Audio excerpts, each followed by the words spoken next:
I was about 4 years old. My parents moved from Shanghai to East Los Angeles, where I grew up. And in over about the 10-year time frame it took for my family to get a green card, I did not see the rest of my family in China until I was about 13, 14 years old. And so the first time I went back, it was incredible because one, I learned that I had a huge family, and also I learned that I come from a culture that is very, very old and has over 5,000 years of history that I was very not plugged into for most of my life growing up in the United States. And so from then on, every summer and winter, my parents would save up all their money, send me back alone to spend time with my grandparents. And every visit that I had with my grandparents, my grandfather would wake me up the day that I was about to leave and fly back to the US, usually around the time that the sun rose, and sit me down in his study. And he would give me an audited summary of his observations of me over the visit.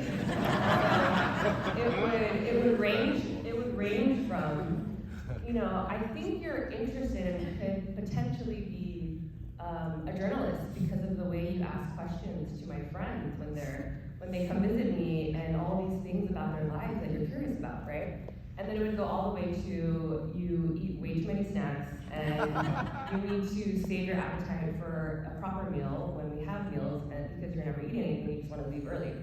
And unfortunately, Grandpa, I still snack like crazy, but he gave me this very, very beautiful gift of helping me see myself and carve out a space to see the person that I was becoming, and also that I wanted to become, because he held me in really love, right? And a trust that I had not ever experienced before from an adult, from a person in my life that I understood. In some ways, kind of what Rob was saying yesterday, an incarnational love of Christ that I also experienced today. And so my grandfather, this was one of the most important legacies that he left to me and everyone in our family, because he fundamentally believed that knowing yourself is an antidote to fear. So he would always say to me, if you know who you are and what you're doing in any space, like, what do you have to be afraid of? Like, what makes you waver from taking a risk if you know who you are, right?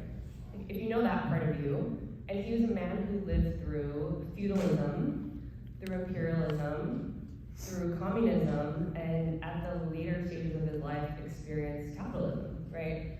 And so through all of that change, I think to him, so much of his life was experienced in environments of turmoil. So knowing who you are, what's important to you, your values, it was the only thing that he really had to hold on to through so many stages of transformation. And so my grandfather teaching me about knowing who we are has given me sort of a sense of emboldened, maybe sometimes even, dare I say, slightly reckless ability to take risks.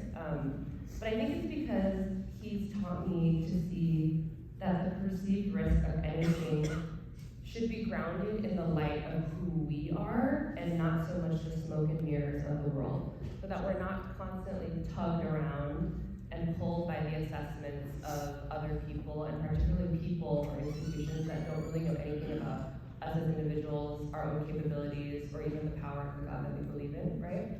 And in my work in investing, the way that that has been very apparent in my life as well is, for me, it's the difference also at times between a specialist and a generalist investor.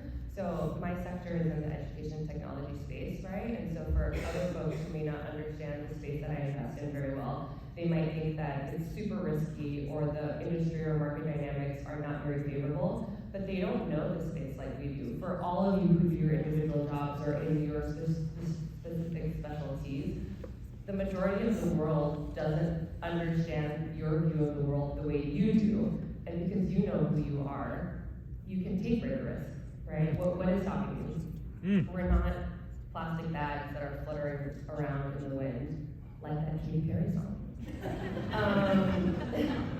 So I decided this morning to go a little bit off script because in my journey this year of exploring and wandering in the wilderness, Howard Thurman has been an amazing and lovely and wonderful companion to me. And also because we're in in Chicago, and we were at LCDC a couple days ago, and we walked around places where Dr. King was. And for those who do not know Howard Thurman, he is a Christian theologian, a mystic, someone who has deeply influenced the life of Dr. King too.